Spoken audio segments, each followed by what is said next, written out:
Whether it's trying to break one of your habits or to start a new one, how can we set ourselves up for success? In this video, I'm going to be breaking down the steps that I use whenever I want to start a new habit. And if you stay to the end, I'm going to give you a challenge that's going to help you stay on the right track. If you're new to the channel, my name is Ben Schwartz and I'm a high performance coach. I work with people both personally and professionally. So if you're looking to live a richer life, make sure to hit the subscribe button. Did you know that 45% of our day is habitual, which means that we're just doing things by rote? And if we can start to understand what are those things that we want to be doing to see the success that we want, that could be the thing that could really help ourselves spring ourselves forward to get to the places that we want to be at. So whether you're breaking a habit or whether you're trying to move forward and build a new habit, here are the 5 things that you need to do in order to make sure that happens. The first thing that we need to do is we need to understand what our triggers are. You see, if we have a bad habit of waking up early in the morning, or maybe it's binge eating at night or watching Netflix throughout the wee hours of the morning, we have to understand that we have to realize what those triggers are. Because at the end of the day, we don't want to be doing those things, and the more we do the things that we know we shouldn't be doing, we're just lowering our own self-esteem and our self-worth. So really understanding how we can nip this in the bud and make sure that we can start to move forward and get rid of it is going to be important. We have to know what triggers us in the first place. So therefore, if there's a certain person that you speak to who really just lowers your energy, and you know that after you speak to this person, if there is ice cream in the freezer, you are going to down the whole thing. So we have to get the ice cream out. Or maybe you're just trying to get your work done, and you know once you step foot into your house, there's no way you're going to be doing it. Perhaps the best thing to do is to not come home right away and to get our work done. If we could start to see the patterns in our life that are going to show us what it is we're doing, that's going to be the thing that we have to focus on and really come up with the most willpower to make sure that we're able to have more control of the things that we want to be doing. The second thing we need to focus on are the small disciplines. You see, so many times people want to start a new habit, like let's say going to the gym, and they want to go 5 days a week. But we have to understand that somebody who is going to be overcommitting themselves is not going to really last. And if we can start small and recognize that we can always build on it, it's going to be the thing that's going to help us move forward with the thing that we want to be doing. So whether it's going on a diet, going to the gym, starting to wake up earlier, what are the small things that we can do so then after a certain amount of time, we'll be able to have the thing that we want. So for example, if we usually wake up at 9 a.m. every day, but we want to start waking up at 6, instead of saying I'm going to be waking up at 6 from now on, let's just try to wake up at 8:30 for this week. And if you could slowly build that over time, what's going to happen is we're going to be able to see ourselves succeeding. So what are the small disciplines that you need to break down your goal into so in the long run you're going to be able to succeed? And that brings me to my third point of understanding that we need to play the long game. So many times people are in such a rush to have this specific habit that they end up self-sabotaging themselves. So if you want to be eating healthier, this isn't just a 2-month thing. This is like a lifestyle that we're looking to do, and we're going to have to change it, and it's not going to be easy. Doesn't mean it's not going to be worth it, but we have to recognize that we have to come into it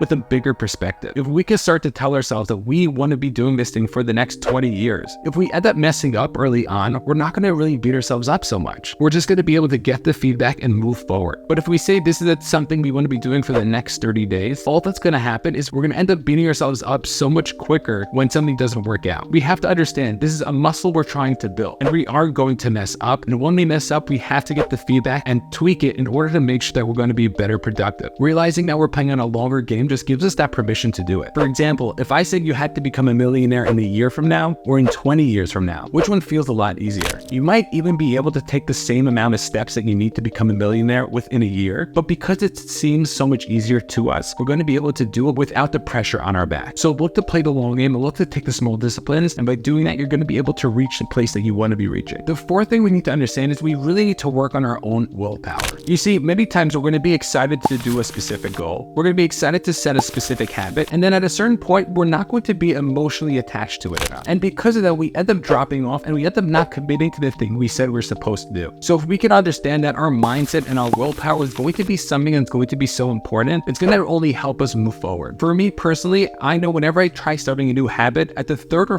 4th day, I'm going to have the hardest time with it. The first day or two, I'm still excited to be doing it. But the 3rd and 4th day, my mind starts to rationalize different things. And because I got that feedback already, I know that I can't be thinking on the 3rd and 4th day. I can't be rationalizing to myself why I shouldn't be doing X, Y, and Z when I know I should be. And once I get over that hump, I'm usually scot clear for the next couple of days. So recognizing what patterns have popped up in the past to you, the last time you started a diet, why it didn't work, or when it started to decline, whether it was a weekend or the summer, recognize that we have the ability to be more prepared the next time. And this brings me to my 5th point, where we have to understand why we're doing the specific goal, why we're doing the specific habit. You see, so many times people only attach the top reasoning of why it is they're doing it. However, However, if we can start to peel the onion back, we'll be able to connect to it. So when we do get thrown off, we'll be able to jump back a lot quicker. So for example, if somebody says they want to make $1 million, you need to ask yourself why, and not just one time with the answer of, well, I want to support my family. But why do you want to support your family? And if you can get down to the core reason, and it's usually an emotional reason, when we're not feeling it those days, we're going to be able to bounce back a lot quicker, because it's not about the money. It's usually about something that we're trying to do for ourselves or for the people around us. And by focusing on that, that's going to be the thing that's going to be able to help us to move forward and really take the action that we want. And that takes me to the challenge, because over the next 40 days, I want to challenge you to do something. I want you to pick a habit very small that feels light and easy for you, that you can start to do every single day. And if you could start to understand what those triggers are, focus on the small disciplines, recognize that this is going to be a 40-day challenge, understand that there are going to be days that you're going to get thrown off, so your willpower is going to be lower, and understand why it is you want to do this thing. That could be the first step for us to really make sure that we can start to step up and into the habits that we want. So pick something that's going to be small, pick something that's going to be easy for you, and for the next 40 days, whether it's daily or whether it's weekly, whatever it's going to be for you, make sure that you can start to pick something that is going to be able to help you with your own habits. I would love to hear other tricks and tips that worked for you, so make sure to put them in the comments below. If you like this video, make sure to subscribe and take a look at this next one.